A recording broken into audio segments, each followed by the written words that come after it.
What's going on, showstoppers? Evan the Show here on the News Rant, and I got my homie here from Harlem. Harlem, stand up! I got my boy Lex Lauer. Say what's up to the people, fam. What's going on? It's your boy Lex LAVO. East Harlem in the building. All day. You already know. Listen, we got a few topics that we want to discuss that happened this week. This has been a pretty exciting week. Not good or bad. I gotta get your opinion. Because you're from Harlem. Of course. I got to get your opinion on this Mase&Cam battle. Oh, man. You want to know something crazy? I was actually watching his Hot 97. I think it was with Ebro in the morning or whatever. With Cam? No, it was with Mase. Or Mase. And Mase, he was just talking about how he feels like Cam kind of like gave this perception to everybody. And it's like, you know, it's all in everybody's mind because kind of he felt like Cam kept like punching it into, like, kind of pushing it into people's brains. Because he kept putting stories about... Yeah, like, putting it into people's heads that this is the way Mase is. He's a master at that. So he felt like he had to, like, you know, stand up for himself or whatever. But I honestly feel like it's dope for the sport, but their situation is real personal. So it ain't only about the sport. So, you know, like I said, I think... You know, I'm glad that, you know, Mase actually stood up and was like I could spit and I could go ball for ball with you. But if you talking about, he was saying he felt like he had to say something because of the fact that Cam was saying some personal shit. Like, it started becoming like he was trying to threaten him physically. Like, he was like, other than that, I never responded to him because he never really wanted to get involved in it. We talking about 15 years worth of material. 15, 20 years straight dissing, and he never said nothing until now because he felt like as of recent, whatever Cam said, he felt like he was trying to threaten his well-being. So he was like, nah, we ain't doing that. So he had to step up to the plate. He had to. Yeah, did you think Cam's response was good? Or you think Mase murdered him? I honestly didn't hear Cam's response, but Mase is Mase. Yeah, you know what I'm saying? Yeah. He's a legend. He's a Harlem legend. Okay. And he made a point, too, that I respected. Okay. He was like, yo, everybody looks at me like I'm trying to be a street. He's like, I was a street first. Then I became a church-going dude. You know what I'm saying? It's not like I was a church-goer trying to be a street dude. Okay. So... I'm glad he clarified that for the viewers and for the people because, you know, like I said, once you create something in people's minds, that's how this thing about someone, they gonna always think like that because that's all they know. So now you standing up for yourself and you talking about it, you know, it's dope that he did that. I'm glad he did it. Okay, so you're more on Mase's side than Cam's. I mean, I'm not biased. You know what I'm saying? So I'm in the middle of it all. I both parties, you know what I'm saying? I with the Dipset, you know what I'm saying? I fuck with Mase and I fuck with what he brought to the table. He's a legend, you know what I'm saying? Yeah. What he did in his own right, what he did for Harlem was dope. What Cam did for Harlem, what the whole Dipset did for Harlem, it's cultural, you know what I'm saying? It's something that if you come to Harlem, you always gonna know, you're gonna hear those names brought up. If Harlem is mentioned, you're gonna hear Cam, Mase, Big L, you know, the list goes on. Yeah. The list goes on, you know what I'm saying? So. Okay. Since we're still on the topic of hip-hop, I wanted to touch on, you know, Joyner Lucas and the new viral video, I'm Not Racist. What were your thoughts? Because I've been getting a lot of people don't like it.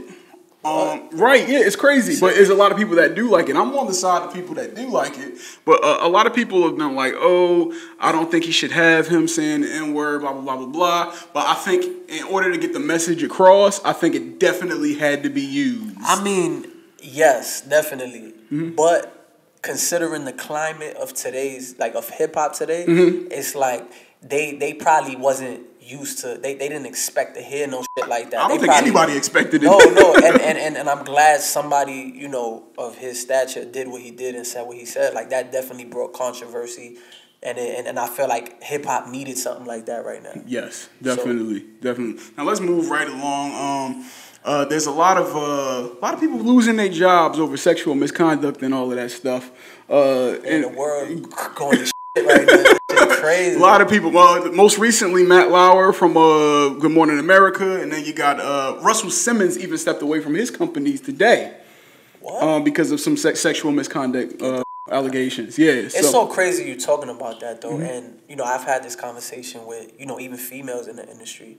And they feel like, you know, they come across these industry cats and the only thing that comes to mind is, yo, like, you know, what's up? What can you do for me? And if I can do something for you, what you going to give in return? Or even dudes be bold enough to just full on put that out there, like, yo, what's up? Like, we going to do this or that. I mean, like, even our president said that. You know? Yeah, yo, it's real like that, though. And, you know, that's why I feel like females don't get the proper respect in any type of industry. Yes, they do. Like, I don't want to make it seem like they don't. But, you know, behind closed doors, you know, men... You know, certain men of, you know, a different caliber, they gonna feel like that because they feel like they men of power, so they can do whatever the hell they want to do and how they could do it. So it's like, you know, let's say if you had a woman of power, you know, you got people that are under them. You know, like let's say, for example, let's say you had a Hillary Clinton.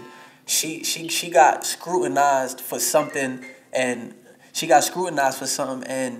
you know, I feel like they really made it such a big deal that's why she didn't get the proper respect or due, and she could have been a potential. She could have been potentially the president of the United States, but because of that, I don't feel like the United States was ready maybe for a female president. Right, because there's more women in this in the United States than men. It is, and she could have won, but my point is like they scrutinize women for their faults more than they do for men. So I agree with that. Men of power could always get over because we men, and you know, I don't know, just how society works. So it's like I feel like when you a man of power and you know you hold this certain stature and you this type of person, you know, they feel like they obligated to, you know, reap the benefits of certain things. Like, yo, I could do this because I'm this person, and that's kind of crazy to me. You know what I'm saying? Definitely. Like, if you really sit down and think about that, but.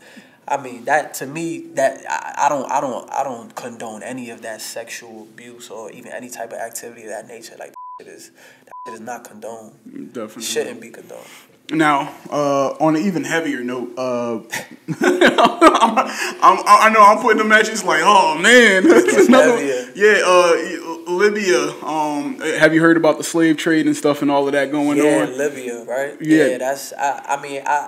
I try to like get into it, and then I try to stray away from it because mentally, like, I'm not ready to hear that shit because it's like it's no way that shit is still going on in 2017. It's like, rough. It is going on, but it to me, like, just really hearing it and digesting that just doesn't make sense to me how that could still be going on. Like, it's scary. Like, it honestly is. And I feel like, you know, those are things that, yeah, they're making... I feel like it's such a media issue. Like, they making it more, like, popular on the media because it's something, like, for media. Like, oh, look what's happening over here. But are you guys doing something about that? Right. Do you think they're misdirecting to hide something else that's going on? Yeah, I mean, I ain't no, you know, conspiracy theorist or anything like that. But what's real is real. And that's happening right now. And my question is somebody doing anything about it?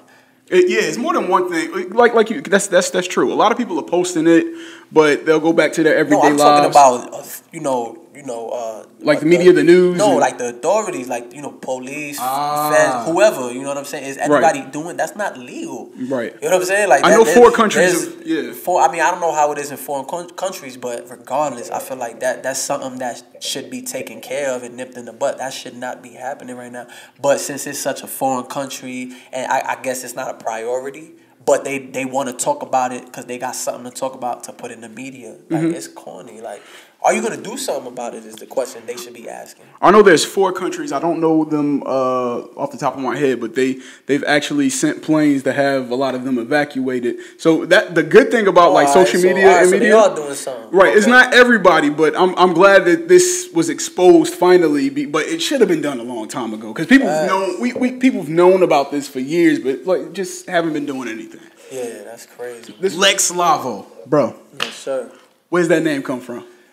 Well, I'm from East Harlem, and I'm from Lexington Avenue, so that's kind of where the Lex came from. And, LAVO means the voice, and one of my biggest idols in the salsa field, his name was Hector LAVO. Oh, you really thought this thing out, brother. And yeah, because it's meaningful to me. I feel like anything that's worth, that means something to you, it should, be expressed on the highest level.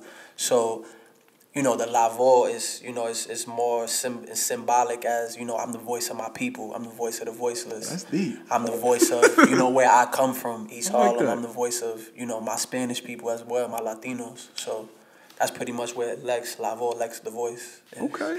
The first thing I noticed was your shirt, the Sade shirt. Right. Now, that's raw. That's hard. I wish it was in my size. I like your shirt. Oh, well, that's just me. I rock me. Pretty dope. Now, is that one of your favorite artists, or that's just? Nah, I love Sade. Okay. Man. Yeah, listen, I would love to do a record with Sade. That'd putting be that different. into the universe. That'd be. I don't think she's Sade. ever. I don't think she's ever touched collaborated with a hip hop artist. Actually, ever collaborated. Period. That might be true. Because I'm trying to think. I can't think who she's done a feature with. If she has, it was probably in the early 90s or something. Right. But I don't know. Man, I can't call it. Just put it out there. I am. I'm going to continue to put it out there. In any future interviews, anything that I put out there, I really would love to. Like, her music is just touched my soul, like, for real. Every time I listen to her music. Okay. Now, we talking about, is that your favorite artist, or does just happen to be one of them up there? She's one of them that's up there. Okay. You know what I'm saying? I definitely got a lot of respect for her craft, but... Who's your favorite? Who's my favorite overall? I got a lot of favorites, you know what I'm saying? I listen to a lot, though. Like, I don't only listen to, like, hip-hop. I listen to a lot of country, listen to a lot of Spanish music, a lot of oldies, like, your Marvins, your Luthers, stuff like that. A lot of Spanish music. I'm real. You into K-pop at all?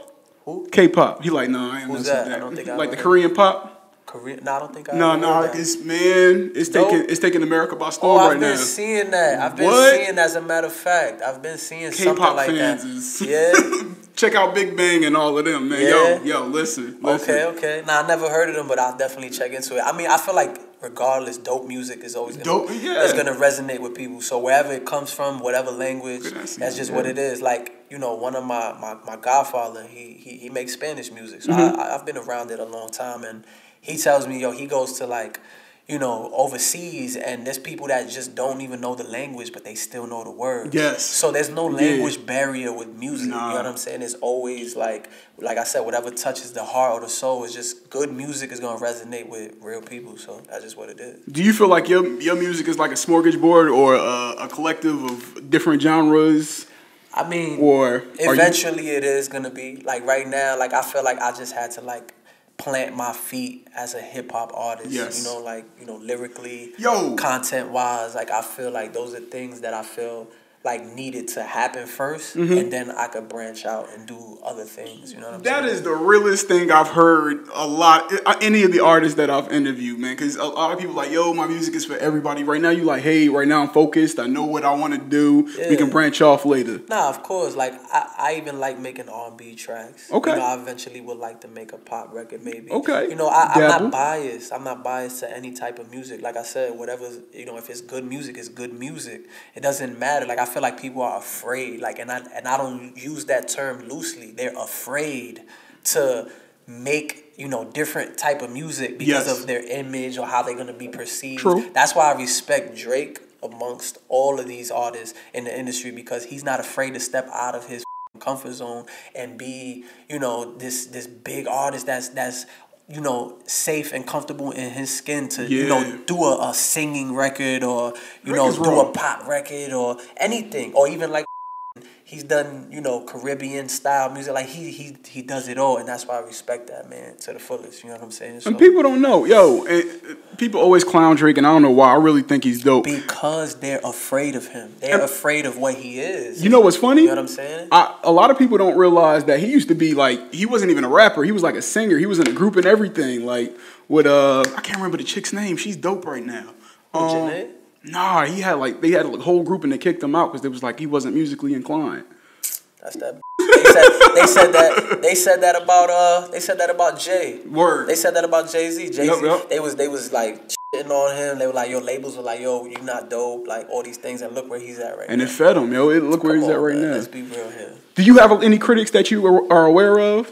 As far as like my music is concerned, honestly, I usually like, not to sound like, cocky about what I do, but like I barely hear that's a good anything that's on the contrary or anything that, is, I might hear little things like, this was all right or whatever, but the majority of the time I usually hear good feedback.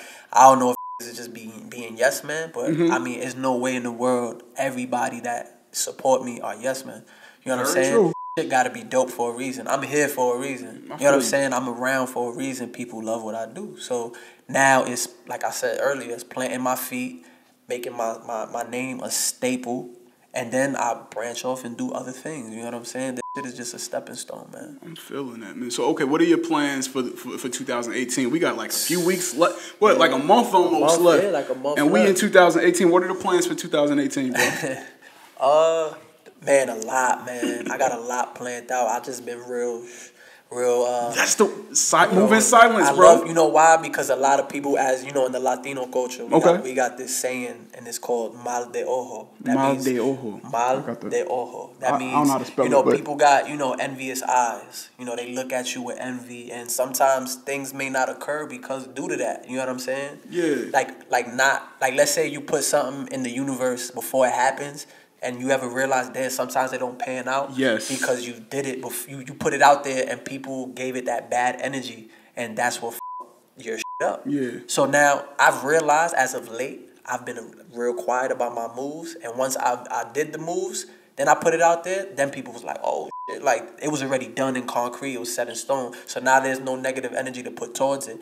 Let's say I was promoting something for a month from now, and it never happened. You know why? Because the negative energy that was put towards it. I live by that wholeheartedly, bro. So that's how I live with, you know, the moves I make, you know, putting it out there. I'll put it out there when it's concrete, set in stone. And like I said, just to answer your question, I got a lot of things brewing up right now. 2017 was just the build up. 2018 is bombing them. Like I told you earlier, flex bombs. Just flex balls like a motherfucker. I'm with it, and I believe it, man.